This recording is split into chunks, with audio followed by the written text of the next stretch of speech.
katanya dosanya banyak, diajak ke masjid nggak mau. Terus kamu dosa pada Allah, ya saya dosa sama Allah masih banyak, diajak ke masjid nggak mau, sama dengan suruh minta maaf ke rumahnya.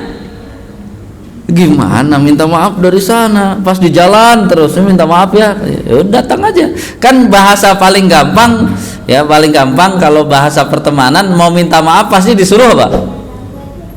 Datangi aja rumahnya kalau memang bener mau ya, ada masalah mau diklirkan. Taubat itu kan bukan hanya minta maaf, pokoknya ada masalah saya dengan Allah pengen diklirkan masalahnya, datang ke rumah Allah lah biar diklirkan.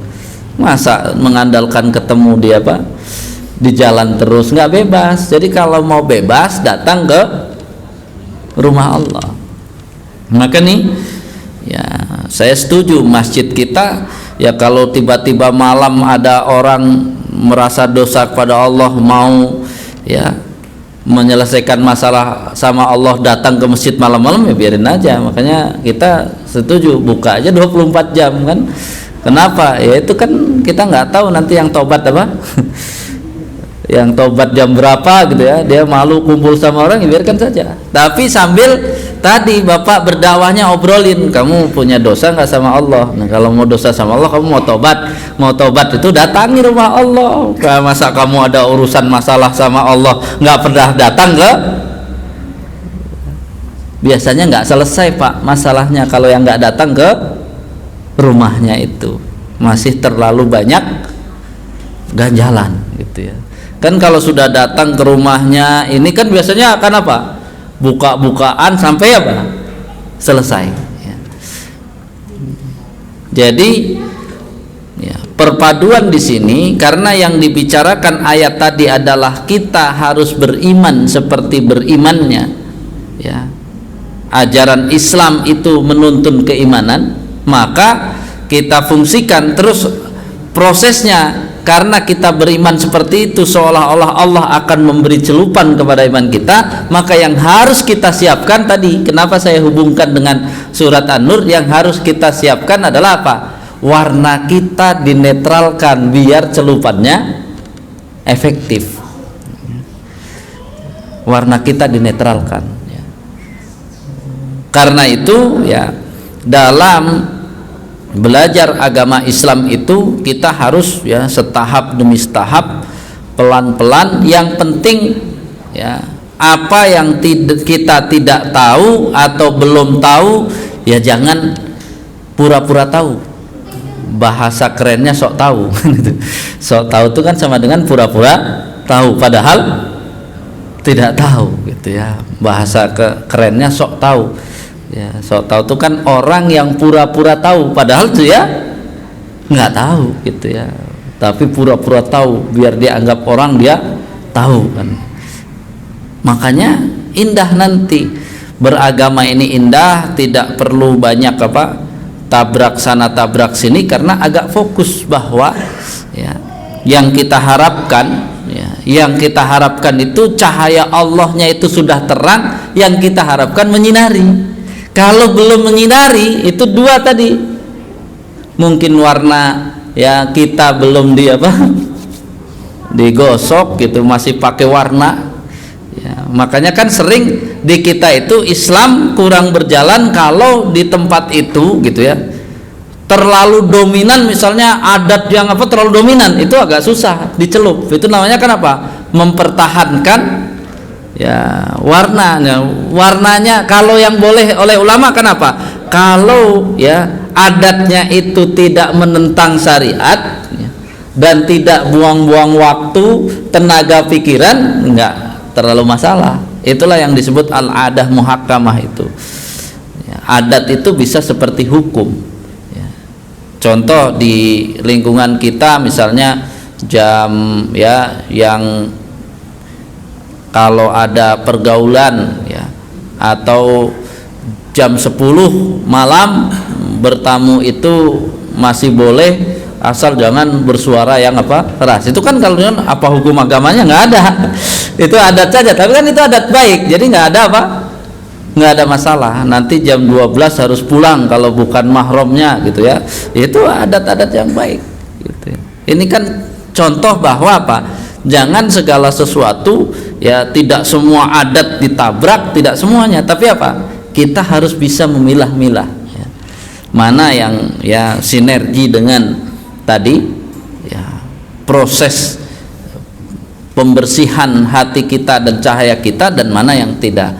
Yang jelas kalau yang bertentangan ya kita harus ya pelan-pelan, kita harus wah ini bertentangan nih gitu.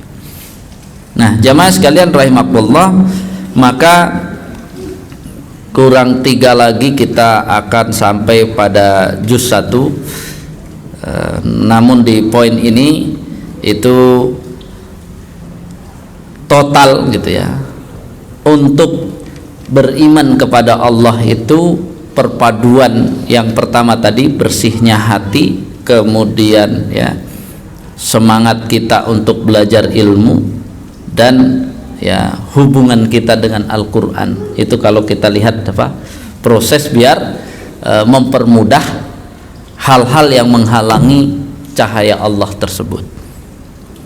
Jamaah sekalian rahimakumullah, ini gambaran 2 ayat Al-Quran dari surat Al-Baqarah ayat 137 dan 138, yang jelas kalau ahli tafsir menyebut sibghat Allah itu adalah ya agama Allah, berarti seberapa kuat iman Islam kita bukan kita penentu, Allah penentu. Tugas kita adalah tadi, seberapa kamu siapkan lahan di dalam diri kalian untuk layak ya, diberikan tadi warna oleh Allah. Jadi kalau yang disediakan untuk diwarnai kecil ya kecil gitu ya. Pokoknya saya mah yang penting ke masjid, bodoh amat, nggak ada urusan, saya nggak mau diganggu. Nah itu namanya bahasa saya cari nyaman ya. Padahal harusnya hidup di dunia ini bukan cari nyaman Pak, cari aman ya. Nanti kalau bicara cari aman itu harus punya iman. Ini kajian Ustadz Sambo, cari aman harus punya iman. Mau aman banget harus bertakwa. Kalau sudah bicara berjuang untuk bertakwa, kita meninggalkan zona nyaman ya. Kalau kita pengen pokoknya saya pengen aktif ini tapi tetap zona nyaman, susah. Ukurannya Nabi saja memelihara zona nyaman nggak Pak? Pertanyaannya kenapa Nabi ya bisa bangun di awal malam, pertengahan malam, kenapa ya? Kita dengarkan azan dulu.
Ayo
Ya, kenapa Rasulullah kira-kira mudah sekali bangun malam, bangun itu, Pak? Jawaban yang paling mudah apa?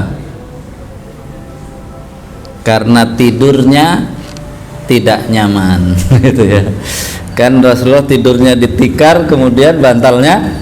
Nah, insya Allah Bapak juga bisa kalau mau tidur cepat gitu ya, tidur di itu, kemudian bantalnya yang keras ya, insya Allah cepat bangun. Kenapa kita susah? Kan Rasulullah udah cahaya Allahnya bersinar terang, tidurnya begitu. Kita udah cahayanya kurang terang, tidurnya di tempat yang enak, pakai apa AC lagi dingin, ya udah azan, jangankan azan mercon aja nggak kedengeran gitu ya. Pakai AC kan mercon di luar juga nggak kedengeran gitu ya. Jadi memang pelan-pelan gitu ya. Kalau memang niat banget suatu saat ingin bangun malam, niat banget ya harus apa? Harus ada ya perjuangan pahitnya dulu kan gitu ya. Ini belum lagi ya bagi yang sudah biasa bangun, biasanya karena tidurnya cepet ya, jadi kita pengen cepet bangun, tidurnya jam 12 ya, akhirnya bangunnya lewat juga kan ya. Jadi tetap ya, sebagai manusia Nabi itu tidak tiba-tiba gitu mudah, tapi Nabi mengkondisikan ya beliau untuk menggapai ketakwaan itu yang dikurangi apa Pak? Kenyamanan gitu. Jadi ini nanti bapak-bapak sekalian pilih, mau pilih nyaman atau milih takwa. Nah, kan yang penting ikhlas Pak Ustadz, itu nanti bahasan pekan depan ya, Ahad pekan depan kita balik kepada Riyadhus Shalihin karena Ustadz Jubaidi belum ya bisa. Nanti saya tetap akan kasih hadis, tapi hadisnya Riyadhus Shalihin kajiannya hati ya, makanya itu kan masalah hati. Nah, kajian hati berarti tadi kan itu ya, kalau kita ikhlas tapi tidak menuju takwa ya kacau. Nah, ikhlasnya segitunya saja, prestasinya rendah gitu ya. Kan yang penting ikhlas katanya. Iya, enggak yang penting ikhlas. Yang penting ikhlas dan bertakwa gitu, harus digabung jadi satu. Karena kalau bertakwa itu berarti ikhlas dan hebat. Kalau ikhlas doang nggak pakai takwa ya ikhlas tapi pelit gitu ya. Waktu gajinya 15.000 infaknya 2.000, waktu gajinya 150.000 infaknya 2.000, waktu gajinya 15 juta infaknya 2.000, ya ikhlas pastilah gitu mah. Ya, tapi kalau dari takwa nggak bisa, karena takwa itu fattaqullaha mastata'tum, nanti ujungnya wa mayyuqa sukha nafsihi, siapa yang terpelihara diri dari kekikiran gitu ya. Jadi kalau dia masukkan sifat pelit berarti takwanya kabur gitu. Jadi ya, tapi ikhlas tapi nggak akan nolong ikhlasnya. Jadi makanya kan kemarin saya sebut ikhlas nggak boleh berdiri sendiri, ikhlas itu harus disandingkan dengan takwa. Jadi nanti sudah ikhlas tapi nilainya hebat gitu. Selama ini kan kita kalau cuma ngaji ikhlas Pak, ya udah ya ikhlas ya gitu, pelit banget tapi ikhlas ya ikhlas. Ya, gaji 15 juta infak 2.000 ikhlas nggak kira-kira? Ikhlas banget. Jadi jangan dilihat bahwa ikhlas banget tuh pasti menyelamatkan, tapi begitu dari kacamata takwa kamu pelit, nah kalau udah pelit nggak jadi takwa walaupun ikhlas ya. Jadi perpaduan nanti ya. Wallahu a'lam bishawab. Ada yang ditanyakan Pak Juli, silahkan. Waalaikumsalam warahmatullahi wabarakatuh.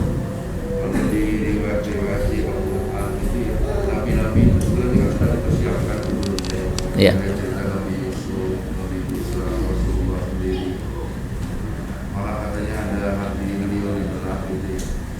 Jadi di sini bagaimana peran manusia itu sendiri gitu ya, kalau memang belum ada intervensi langsung. Itu yang pertama Pak. Ya. Kemudian kaitannya dengan cahaya tadi, kalau kita dengar cerita yang lalu ini bagaimana? Ya, yang pertama sebenarnya Nabi itu ya, kalau proses nabinya itu sudah jelas ya, bagaimana deretannya. Tapi proses Nabi ya mencetak sahabatnya, itulah yang harus kita pelajari. Kan proses Nabi mencetak sahabatnya kan berarti itulah pendidikan Nabi terhadap para sahabat, dan kita bisa mengartikan itu adalah pendidikan Nabi yang seolah-olah dulu aku dididik Allah begitu. Bisa ditangkap Pak Yuli ya? Bisa ditangkap belum? Jadi kita tiru Nabi apa proses Nabi mendidik sahabat? Utamanya Nabi mendidik sahabat, karena nanti kalau nanti gimana belah itunya dan sebagainya, itu kan membelah itu hanya untuk Nabi kan, tapi bagaimana Nabi mendidik ya Abdullah bin Umar. Nabi itu kan benar-benar dia apa, kayak dibelah tapi hanya digosok, kamu sama Allah saja gitu. Waktu kecil itu Allah begini, Allah pokoknya dimasukkan Allah, karena dengan dimasukkan Allah biar dia yang lain-lain buyar yang di dalam hatinya. Itu yang harus diambil. Karena apa? Nanti kan Rasulullah mengatakan khairul qurun qarni, sebaik-baik masa adalah masaku. Jadi kalau mau proses pendidikan, kalau Rasulullah jadi nabi itu bisa diambil pelajaran, tapi kan tidak total apa keseluruhan, tapi dilakukan Nabi kepada para sahabat-sahabat sigor itu. Jaga, Nabi kan dijaga oleh Allah waktu kecil, dijaga untuk pandangannya, dijaga semuanya. Pokoknya kalau mau ada masuk ke hiburan dia apa? Ditidurkan. Nah, itu sama. Jadi nanti sahabat-sahabat Nabi yang hebat itu oleh Nabi juga dia apa? Dipinggirkan dari itu, sehingga dia melejit dalam ya tadi dalam proses keimanan itu. Bisa di apa namanya ditangkap ininya ya. Jadi akan kelihatan saat beliau mendidik, karena pertanyaannya siapa yang mengajarkan Rasulullah mendidik anak-anak itu? Jadi celupan Allah itu hanya ke Nabi saja atau ke semua manusia? Semua manusia akhirnya. Karena apa? Didikan tadi.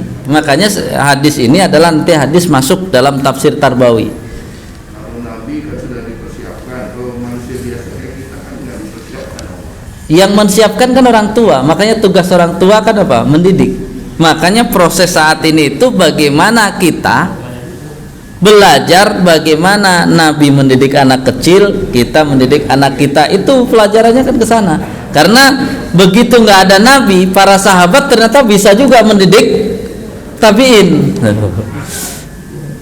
Bisa dipahami ukurannya. Jadi ternyata para sahabat dididik sama Nabi, sukses, dapat celupan Allahnya. Ternyata nanti generasi berikutnya Nabi tiga-tiganya loh Pak Yuli ya. Summalladzi yalunahu, summalladzi yalunahu. Jadi tiga itu. Makanya kalau mau belajar mendidik itu tiga-tiganya harus diketahui. Kan kalau ada orang yang secara cenderung itu kan Nabi baru bisa, yaitu sahabat Nabi juga bisa menyiapkan sahabat ya Pak tabiin itu. Anak-anak kecil tabiin itu dididik oleh sahabat-sahabat Nabi. Jadi artinya ya awalnya dipersiapkan oleh Allah, kemudian tugas Nabi adalah mempersiapkan para sahabat, tugas sahabat mempersiapkan apa? Tadi generasi berikutnya. Dan siapa kalau ditanya sahabat-sahabat itu? Ya bapaknya dari anak-anak gitu. Bapaknya dari anak-anak. Makanya nggak ada kan yang tiba-tiba bisa hebat. Kalau ada tadi langsung berhubungan dengan laduni, itu pasti kakeknya atau kakeknya yang solih pernah minta gitu. Itu bisa dilihat dari penafsiran Ibnu Katsir dari surat Al-Kahfi yang berbicara tentang anak solih itu. Itu sampai Ibnu Katsir mengatakan pengaruh kesolihan itu bisa turun sampai 7 turunan. Nah itulah tadi kata-kata 7 turunan hanya untuk harta itu.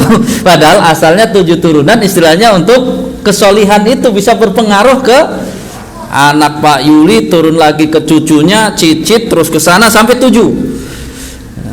Maka tiba-tiba kan dari atasnya kacau, ini kenapa turunan ke-7 ini? Mungkin kalau kita kacau kita turunan ke-8 kayaknya. Ya kan, ya, jadi solihnya ke-7 kita dapat ke-8 gitu ya. Jadi proses itu. Jadi sebenarnya akhirnya kita sebut ya laduni itu sebenarnya prosesnya bukan laduninya, sudah diminta oleh ya, generasi sebelumnya. Jadi gampang ininya ya. Jadi karena memang ada kan, yaitu tadi contoh tiba-tiba ya anak yatim gitu ya, rumahnya mau roboh, yang benerin rumahnya 2 nabi gitu kan. Ternyata kenapa Allah mengutus 2 nabi hanya untuk memperbaiki bangunan rumahnya? Karena kesolihan bapaknya katanya, dan bapak di situ tidak, pas ditelusuri buat bapak langsung, ternyata apa? Ya kakeknya. Makanya Nabi Ibrahim ya itu kesolihannya sampai pengaruh ke yang lain gitu ya. Demikian mudah-mudahan Allah ya tadi menolong kita untuk membersihkan wadah hidayah ini sehingga kita bisa dicelup dengan celupan yang terbaik. Dan tugas kita ya tadi setelah dapat celupan itu insyaallah poin yang terpenting tadi ya, untuk takwa harus keluar dari zona nyaman. Kalau zona nyaman itu terus dipakai, insyaallah ketakwaan yang pudar. Subhanaka Allahumma wa bihamdika asyhadu an la ilaha illa anta astaghfiruka